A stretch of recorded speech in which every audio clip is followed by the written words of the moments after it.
everyone. I'm Kat, and I just want to welcome you to my first vlog, which will be part of my latest sort of photographic, journalistic, documentary type project, which is centred around these things: hormones, in my case, estrogen. As a transgender person, most things that you know, a lot of the sort of work that you need to do to take on the role of the gender that your mind is set at rather than the body you were given, you can very much do yourself. Helps to have a lot of friends and support, but certainly living as a woman, taking on the role, getting a job, all that kind of thing is something that the transsexuals should be encouraged to do and should take the initiative to do.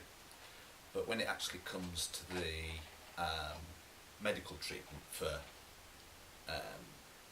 gender dysphoria, as it's known, you very much have to should rely on doctors. Some people do self-medicate, but not recommended. And today I finally received my first dose of hormones. 2 milligrams of estradiol hemihydrate, whatever that is. Well, it's an artificial estrogen. And I'm one of these people, I'm a journalist, I'm a photographer, so I'm one of these people who is, firstly, it's my job to sort of talk about things, investigate things, and this kind of thing. So I sort of understand people's curiosity when they talk to me about, what's the effect the hormone's going to do. And I'm always looking for an interesting project to do. Don't usually succeed very well, because I think you need that moment to actually, there's the idea, that light bulb moment. And for me, the light bulb moment was suddenly realising, actually, I've got the opportunity to give something to, and excuse the rattling, Rosie, my cat, who you may well meet at some point in these, in this course of this project, is munching some food down below me. Got two. There's Rosie, who's a black and white one, who's just down there, and Mel, who's a black one, who's asleep over the other side there. And going back to the so basically the idea of this project is that I'm aiming to write a book, and that book will feature, hopefully weekly, started weekly, and that's the intent, photos of me showing the progression that hormones have on a body, the breast growth, changes in the fat distribution, this kind of thing, the way the face goes. It actually affects a surprising amount of your body. Hair, fat distribution are the two main ones, but just that in its own, is quite significant, because things like dark hairs go fairer on your arms, on your chest, on your legs, or if you're going the other way, female to male, it's the other way, their hair gets thicker.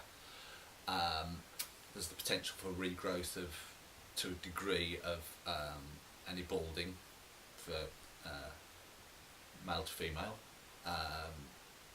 and basically what it allows us to do is feel a bit more confident, or do things that just our body doesn't allow us to do at the moment. Sort of one of the sort of dreamy views I have is one day walking down a nice, maybe a Caribbean beach, dressed in a bikini, barefoot, sand through my feet. But to do that, I actually need a body that looks right. theory do it now, but it looked really rather strange. And that is the main point of hormone replacement therapy, and then moving on the reassignment up.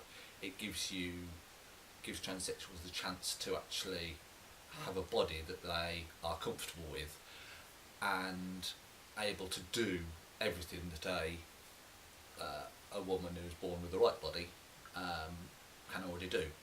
So, day to day, it's not a huge amount of difference. For getting enough hair regrowth, it might mean I don't have to wear a wig all the time.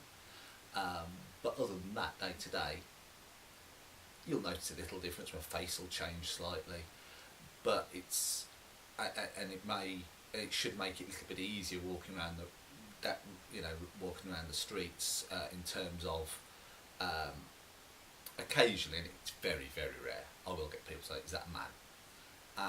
And if your face looks a bit more feminine, which with the redistribution of the fat, then it should make that kind of thing easier. Although, as I say, it happens very rarely with me anyway. But the main one is the ability to go swimming.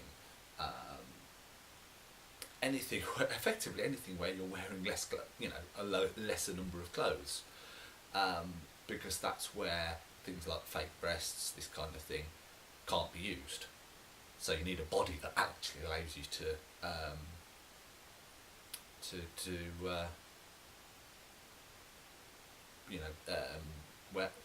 take on those kind of activities. So that's basically what the project is. I'm looking at doing a book, which will be photos and then little diary stuff and facts, all that kind of thing. But then there's this blog. I'll put some video logs just when I'm in the mood for talking to a camera. And basically I hope you enjoy this journey as much as I hope to, and get a lot out of it and find it interesting. And that's it for the first one. I'll speak to you soon. Cheers. Bye.